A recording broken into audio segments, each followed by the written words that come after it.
देखिए दो समीकरण है a1x plus b1y plus c1 बराबर 0, a2x plus b2y plus c2 बराबर 0। हमें क्या निकालना है? हमें ये मालूम करना है कि कब इस समीकरण यानी इक्वेशन के अनंत हल होंगे यानी इनफाइनाइट सॉल्यूशन होंगे, कब इसके यूनिक सॉल्यूशन होंगे मतलब x और y का केवल एक ही हल होगा, और कब इसका एक भी सॉल्यूशन यानी एक भी हल नहीं। सबसे पहला हम ग्राफ के द्वारा समझते हैं। देखिए मान लीजिए ग्राफ के द्वारा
यदि इस ग्राफ में यानी a1x plus b1y plus c1 के ग्राफ में हम कोई भी पॉइंट ले लें तो जाहिर सी बात है कि इस इक्वेशन को सेटिस्फाई करेगा, संतुष्ट करेगा। अब हमें क्या चाहिए? हमें एक ऐसा मान चाहिए, x और y का ऐसा मान चाहिए जो इस समीकरण को भी संतुष्ट करे, सेटिस्फाई करे और इस इक्वेशन को भी सेटिस्फाई करे। तो कहने का ये मतलब है कि हम इस ग्राफ में इस लाइन में हम कोई भी पॉइंट चॉइस कर लेंगे, कोई भी पॉइंट चॉइस कर लेंगे, वो जिस लाइन का वो ग्राफ है उस लाइन की इक्वेशन को सेटिस्फाई करेगा। सीधी बात है। अगर हम यहाँ पर पॉइंट लेते हैं कोई, तो जो पॉइंट है x और y के स्थान पर रख देंगे तो इस समीकरण को, इस इक्वेशन को सेटिस्फाई करेगा। यानी तमाम ऐसे पॉइंट होंगे, यहाँ पर तमाम ऐसे पॉइंट होंगे जो इस समीकरण को सेटिस्फाई करेंगे। क्यों करेंगे? क्योंकि इस समीकरण के वो ग्राफ में स्थित। ठीक है, ऐसे तमाम यहाँ पर इनफाइनाइट पॉइंट होंगे जो इस इक्वेशन को सेटिस्फाई करेंगे। ठीक है, क्योंकि ये पॉइंट ग्राफ पर ही होगा। सीधी सी बात है। ध्यान से देखिए, मान लीजिए सपोज करते हैं ग्राफ ऐसा है x प्लस y बराबर 8, यही गलत, और x माइनस y बराबर, यानी यहाँ पर हम चॉइस करेंगे x माइनस y बराबर 5 का मतलब कि ये इस ग्राफ वाले इस समीकरण का ये ग्राफ है, यानी ऐसी दो संख्याओं का चुनाव करना है जिसको आपस में घटा दे तो 5 आएगा। तो क्या हो सकता है बताइए? माइनस 5 प्लस 10 भी हो सकता है, और माइनस 5 प्लस 10 इसी ग्राफ में ही बिलोंग करेगा। यानी कि ऐसे आनंद और क्या हो सकता है? 6 और 1 हो सकता है, 6 में से 1 घटाएंगे 5 हो जाएगा, 7 और 2 हो सकता है, 7 में से 2 घटाएंगे तो 5 हो जाएगा। यानी ऐसे तमाम ऐसे पॉइंट मिलेंगे जिसको घटाने पर 5 हो जाएगा, और वो प्रत्येक पॉइंट इसी लाइन पर मिलेंगे, यानी इसी लाइन पर पॉइंट हमें x और y का पॉइंट हमें इसी लाइन पर मिलेगा। इसी प्रकार ऐसे तमाम पॉइंट मिलेंगे जो जिसको आपस में जोड़ने पर प्राप्त होता है। ठीक, जिसको आपस में जोड़ने पर क्या मिले? 8, यानी 7 प्लस 1 8, 4 प्लस 4 8, और 4.5 प्लस 3.5 8, यानी ऐसे तमाम पॉइंट मिलेंगे। और जितने भी पॉइंट मिलेंगे इस ग्राफ में मिलेंगे, यानी इस ग्राफ के ही होंगे। ठीक, अब हमें क्या करना है? हमारा ये मॉडिफाई गोल, अवर गोल मतलब हमारा गोल है क्या कि x और y का ऐसा मान निकालना कि इस समीकरण को भी सेटिस्फाई करे और इस समीकरण को भी संतुष्ट करे। अब देखिए ध्यान से, यदि ये दोनों लाइन एक दूसरे को काट रहे हैं यहाँ पर इस पॉइंट पर, यानी इस पॉइंट पर एक दूसरे को काट रहे हैं, तो कहने का मतलब ये वाला पॉइंट इस ग्राफ पर भी स्थित है और ये वाला पॉइंट इस ग्राफ पर भी स्थित है। कहने का मतलब जो एक पॉइंट है वो इस ग्राफ के समीकरण को भी संतुष्ट करेगा और इस ग्राफ के समीकरण को भी संतुष्ट करेगा। यानी यही हमारा पॉइंट जो x, y होगा, x, y होगा, वो ही क्या होगा? x और y का मान। मतलब x हमें क्या चाहिए था? x और y का ऐसी वैल्यू चाहिए था कि दोनों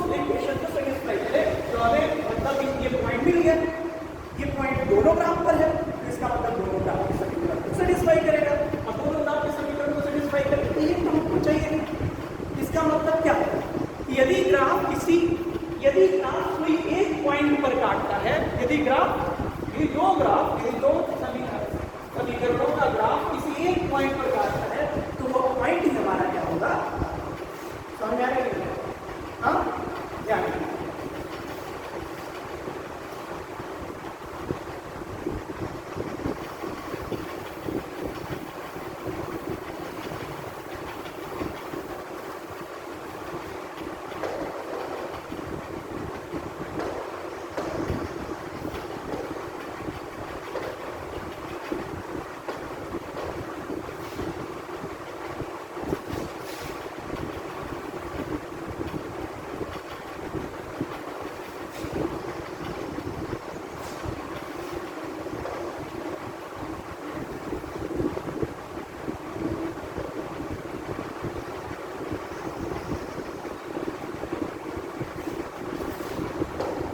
मान लीजिए ये दोनों, ये है a1x plus b1y plus c1 और ये है a2x प्लस b2y ना। a1x plus b1y plus c1 equal to 0, इसका मतलब a2x plus b2y plus c2 equal to 0 इस लाइन का। ठीक है, अब देखिए यहाँ से यदि ये दोनों लाइन एक दूसरे के किसी भी पॉइंट पर टच न करें, कहने का मतलब यदि ये दोनों लाइन एक दूसरे के पैरेलल हो, किसी पॉइंट पर नहीं टच करेंगे, और यदि एक दूसरे के पैरेलल है तो इसका मतलब हमें कोई एक ऐसा पॉइंट नहीं मिलेगा जो दोनों समीकरणों को सेटिस्फाई करे, क्योंकि प्रत्येक पॉइंट इसमें अलग होगा, इसमें अलग होगा, कोई एक कॉमन पॉइंट हमें नहीं मिलेगा। और जब कॉमन पॉइंट नहीं मिलेगा तो हम कहते हैं कि एक्स और वाई का कोई हमें मान नहीं मिलता। तो आखिर ग्राफ के द्वारा तो हमें समझ में आता है, लेकिन ये जो है concept a1 upon a2 equal to b1 upon b2 equal to c1, इसके द्वारा हम कैसे करना है। फिलहाल ये इनफाइनाइट मतलब एक भी सॉल्यूशन न हो, एक भी सॉल्यूशन न हो, इसके लिए एक कंडीशन है, तो एक कंडीशन आया है। ठीक है, मतलब मेन बात यह है, ये condition a1 upon a2 equal to b1 upon b2 is not equal to c1 upon इस ग्राफ का समीकरण क्या है? a1x plus b1y plus c1 बराबर 0। ठीक है, ध्यान से देखिए, यदि ये दोनों एक दूसरे के समानांतर है तो जितना कोण यहाँ पर होगा उतना भी कोण उतना ही एंगल यहाँ पर, यानी ये थीटा है तो ये भी एंगल क्या होगा? समझ में आ रहा है? तो जितना एंगल ये बनाया उतना एंगल ये बनाएगा, समांतर के प्रॉपर्टी से। ध्यान रखिए, यहाँ से यहाँ तक का पॉइंट क्या होगा? यहाँ से यहाँ तक का पॉइंट मतलब ये वाला हो, यहाँ से यहाँ तक की दूरी, यहाँ से यहाँ तक की दूरी क्या होगी? इस दूरी को निकालने के लिए हमें क्या करना पड़ेगा? क्योंकि ये इस रेखा पर स्थित, ये रेखा एक्स एक्सिस है, यानी ये पॉइंट एक्स अक्ष पर स्थित है, एक्स एक्सिस पर स्थित है, तो इसका मतलब एक्स एक्सिस पर यदि कोई पॉइंट स्थित होता है तो उस पॉइंट में y की वैल्यू क्या होती है? 0। y की वैल्यू क्या होती है? 0। कहने का मतलब हम क्या करेंगे, यहाँ पर y को 0 कर देंगे, आएगा कितना? a1x plus 0y plus c1 equal to 0, यानी a1x equal to minus c1 x equal to minus c1, यानी ये दूरी क्या है? माइनस c1 अपॉन ना। ऐसे ये वाला डिस्टेंस क्या आएगा? Minus c1 upon b1। चलिए minus c1 upon b1, x को 0 करेंगे, यानी ये पॉइंट निकाले, इस पॉइंट को ज्ञात करने के लिए x को 0 करेंगे, क्योंकि x वाला पोर्शन यहाँ पर 0, तो ये आ गया कितना? Minus c1 upon b1। ठीक है, यहाँ से यहाँ तक का डिस्टेंस निकालेंगे तो क्या आएगा? Minus c2 upon a2। मतलब इस इक्वेशन में y को 0 करेंगे तो माइनस c2 अपॉन a2 आएगा, और इस इक्वेशन में x को 0 करेंगे तो कितना आएगा? कितना आएगा? माइनस c2 अपॉन a2 आएगा। मतलब ये पूरी यहाँ से ध्यान थीटा यहाँ पर दिया हुआ है, ये क्या है? थीटा के सामने वाला साइड परपेंडिकुलर, और ये वाला साइड क्या है? ये साइड क्या है? बेस। तो हम जानते हैं कि tan थीटा बराबर परपेंडिकुलर यानी minus c1 C1 upon V1। पहले का मतलब आया कितना, minus C1 upon V1 equal to A1 upon minus C1 equal to A1 upon, यानी tan थीटा की वैल्यू कितनी आएगी, A1 अपॉन। ठीक है, इसी प्रकार हम इस ट्रायंगल में आते हैं, बड़े वाले ट्रायंगल। बड़े वाले ट्रायंगल का ये वाला साइड क्या है, minus C1 upon minus C2 upon V2। ये यहां से यहां तक की लंबाई कितनी है, माइनस C2 अपॉन V2। तो इसमें भी हम लागू कर सकते हैं क्योंकि यहां पर थीटा है, tan theta is equal to perpendicular upon base. तो परपेंडिकुलर क्या है, माइनस C2 अपॉन V2 और बेस कितना है, माइनस C2 अपॉन V2। तो माइनस C2 अपॉन V2 कितना हो गया, minus C2 upon V2 into A2 upon minus C2 equal to A2। यानी देखिए ये भी tan थीटा की ही वैल्यू है और ये भी tan थीटा की वैल्यू है, A2 upon A1 tan theta की ही वैल्यू है। तो दोनों ही tan थीटा की वैल्यू है, इसका मतलब दोनों ही वैल्यू आपस में बराबर होंगे। हम लिख सकते हैं क्या, हम लिख सकते हैं कि A1 upon B1 equal to A2 upon B2। हम A1 A2 को इधर ला सकते हैं, तो A1 upon A2 equal to B1 बस हो गए। यानी एक कंडीशन है, किसका कंडीशन है, जब दोनों लाइन समान, जब दोनों लाइन क्या हो, पैरेलल। ये किसका कंडीशन है, जब दोनों लाइन पैरेलल है। अब कोई भी लाइन दो प्रकार से पैरेलल हो सकता है, समझ में आ रहा है कि कोई भी लाइन दो प्रकार से पैरेलल हो सकती है, या एक लाइन दूसरे लाइन के ऊपर हो, एक लाइन दूसरे लाइन के ऊपर हो, या दोनों लाइन अलग अलग हो। समझ में आ रहा है कि नहीं, कहने का मतलब या तो ये कंडीशन हो या फिर ये कंडीशन।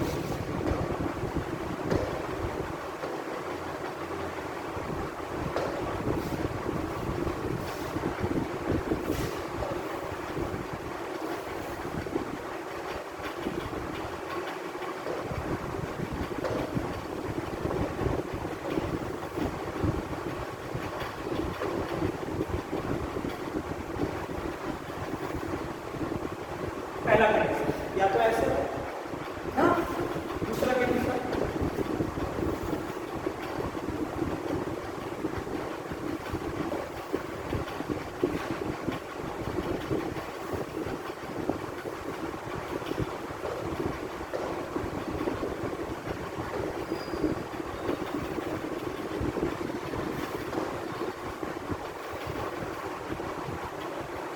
या तो ऐसे। ठीक है, ये दोनों लाइन आपस में समान पैरेलल है और दोनों लाइन आपस में पैरेलल है और दोनों एक लाइन का इक्वेशन है k1, एक लाइन का इक्वेशन है k1x plus b1y plus c1 equal to, दूसरे का इक्वेशन है a2x plus b2y plus c2 equal to. ये दोनों लाइन पैरेलल है, इसके लिए कंडीशन क्या लिखा था कि a1 upon a2 equal to b1 upon b2। ये दोनों लाइन पैरेलल है, A1 upon A2 equal to B1 upon B2 हो गया। ये दोनों लाइन पैरेलल है, तो इसके लिए भी कंडीशन है A1 upon A2 equal to B1 upon B2 होगा। समझ में आ रहा है कि नहीं, यानी इसके लिए भी कंडीशन है कि A1 upon A2 equal to B1 upon B2 है और ये बता रहा है कि दोनों ही लाइन, ये ग्रीन वाला और रेड वाला दोनों ही आपस में पैरेलल है। अब बात ये आती है कि किस कंडीशन के अंतर्गत ये दोनों लाइन आपस में एक दूसरे के ऊपर होंगे और ये दोनों लाइन एक दूसरे के ऊपर नहीं। ध्यान दीजिए, ये वाला डिस्टेंस क्या है, ये वाला डिस्टेंस क्या है, माइनस C1 अपॉन B1। ये वाला डिस्टेंस क्या है, माइनस C1 अपॉन B1। और डायरेक्टली हाँ ध्यान दीजिए, ये वाला लेंथ है माइनस C1 अपॉन B1 और ये बड़ा वाला लेंथ है माइनस C2 अपॉन B2। ये दोनों लाइन एक दूसरे के ऊपर कब होगा, जब ये बड़ा वाला लेंथ और ये छोटा वाला लेंथ, बड़ा छोटा तो दोनों ही लेंथ आपस में बराबर हो जाए, दोनों ही लेंथ क्या हो जाए, आपस में बराबर हो जाए, तो ये वाला मतलब लाइन जो है इसको कर देगा। यानी ये माइनस C1 अपॉन B1 है यहाँ पर और माइनस C1 अपॉन B1 और ये रेड वाले लाइन का है माइनस C2 अपॉन B2। यहाँ से आते हैं अब एक दूसरे के ऊपर है, इसका मतलब क्या होगा, ये दोनों लाइन आपस में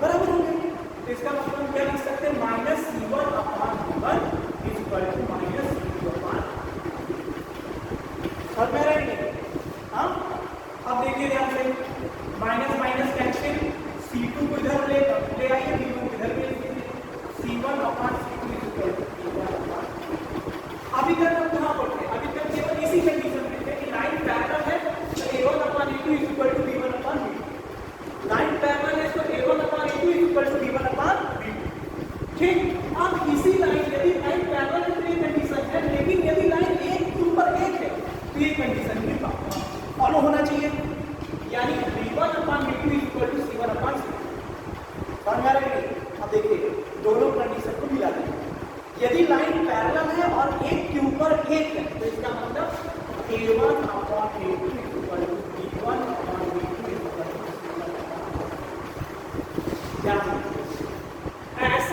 ऐसा हम कोई भी पॉइंट चूज करें, इस केस में हम कोई भी पॉइंट चूज करें तो रेड कलर के लाइन पर भी होगा और ग्रीन कलर के लाइन पर भी होगा, यानी वो पॉइंट दोनों ही लाइन पर होगा। तो इसका मतलब क्या हुआ, वो पॉइंट दोनों ही लाइन के इक्वेशन को सेटिस्फाई करेगा। यानी ऐसे तमाम पॉइंट मिलेंगे, इनफाइनाइट पॉइंट मिलेंगे जो दोनों लाइन पर रहेंगे। इसका मतलब कोई भी पॉइंट चॉइस कर ले, दोनों ही लाइन पर रहेंगे, दोनों ही लाइन के इक्वेशन को सेटिस्फाई करेंगे। कहने का मतलब है कि ऐसे अनंत हल मिलेंगे, ऐसे अनंत मान मिलेंगे जो इन दोनों को क्या करे, साथ साथ सेटिस्फाई करे। कंडीशन क्या है, यदि A1/A2 equal to B1/B2 equal to C1/C2 है, इसका मतलब लाइन क्या होगा, एक के ऊपर एक होगा, और यदि एक के ऊपर एक लाइन है तो इनफाइनाइट पॉइंट मिलेंगे जो दोनों रेखाओं को सेटिस्फाई करेंगे। तो एक शब्द में, मतलब एक वाक्य में हम क्या लिख सकते हैं, A1/A2 equal to B1/B2 equal to C1/C2 है, तो कितने हल मिलेंगे, इनफाइनाइट सॉल्यूशन। कितने सॉल्यूशन मिलेंगे, इनफाइनाइट। ध्यान रखिए ये वाला लाइन क्या था, C1/B1, और ये वाला लाइन क्या है, -C2/B2। अब ये दोनों पैरेलल है तो ये कंडीशन ऑलरेडी ये कंडीशन अप्लाई होगा, लेकिन ये दोनों पैरेलल है लेकिन एक के ऊपर एक नहीं है, जाहिर सी बात है ये वाला लाइन इस वाले लाइन के बराबर नहीं होगा। यानी हम लिख सकते हैं -C1/B1 is not equal to -C2/B2, ऐसा लिख सकते हैं। यानी -C1/B1 is not equal to -C2/B2। क्यों? क्योंकि ये वाला लाइन इस लेंथ के बराबर, यहाँ से यहाँ तक के बराबर, ये वाला लेंथ अधिक है, इतना है, ये इतना बड़ा है, या इस बात ये वाला लेंथ इस लेंथ के बराबर नहीं, यदि एक के ऊपर एक नहीं है तो इसका मतलब क्या हुआ, अब देखिए C2 इधर ले आएंगे, C1/C2 is not equal to B1/B2। तो लाइन पैरेलल है, A1/A2 इक्वल टू B1/B2, लेकिन लाइन एक के ऊपर एक नहीं है, इसका मतलब C1/C2 की वैल्यू B1/B2 के बराबर नहीं है। दोनों कंडीशन को हम मिला दें तब क्या लिख सकते हैं, देखिए दोनों कंडीशन को मिला दें तो क्या लिख सकते हैं, A1/A2 is equal to B1/B2 is not equal to C1/B2। देखिए यदि ऐसा है अनंत हल, और यदि ऐसा है तो इसका मतलब लाइन पैरेलल होगा लेकिन एक के ऊपर एक नहीं होगा, और यदि लाइन पैरेलल है तो ऐसा कोई भी पॉइंट नहीं मिलेगा जो दोनों रेखाओं पर हो। तो इसका मतलब x और y का ऐसा कोई भी मान नहीं मिलेगा जो दोनों रेखाओं को, दोनों लाइन के इक्वेशन को सेटिस्फाई करे। तो इसका मतलब जब ये कंडीशन होगा तो इसका मतलब हमें कोई हल नहीं मिलेगा। ठीक है, समझ में आ रहा है कि नहीं? अब यदि ये कंडीशन है तो इनफाइनाइट, बस केवल इतने काम करें, देख लीजिए C1/C2 बराबर है तो इनफाइनाइट, C1/C2 बराबर कोई भी है।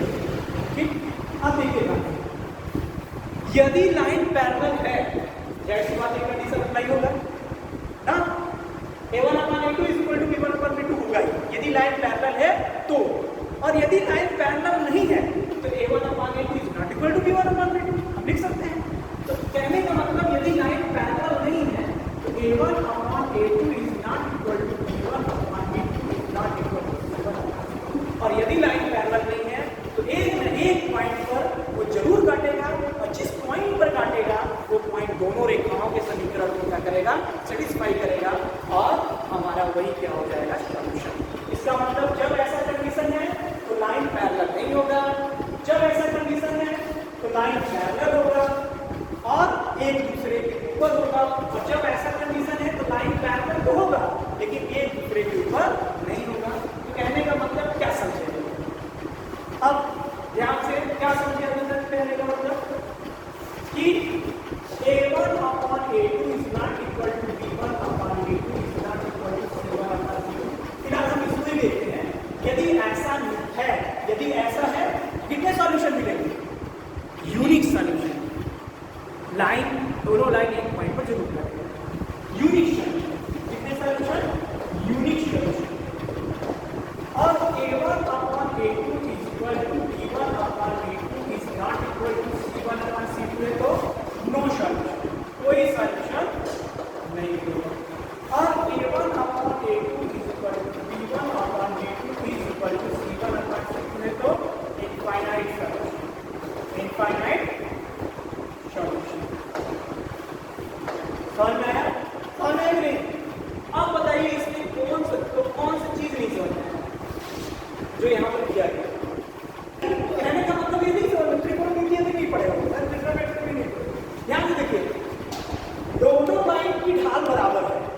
दोनों लाइन की क्या है, ढाल बराबर, मतलब यदि लड़का बैठेगा तो दोनों लाइन ये भले बड़ा है लेकिन दोनों लाइन का ढाल क्या है, बराबर।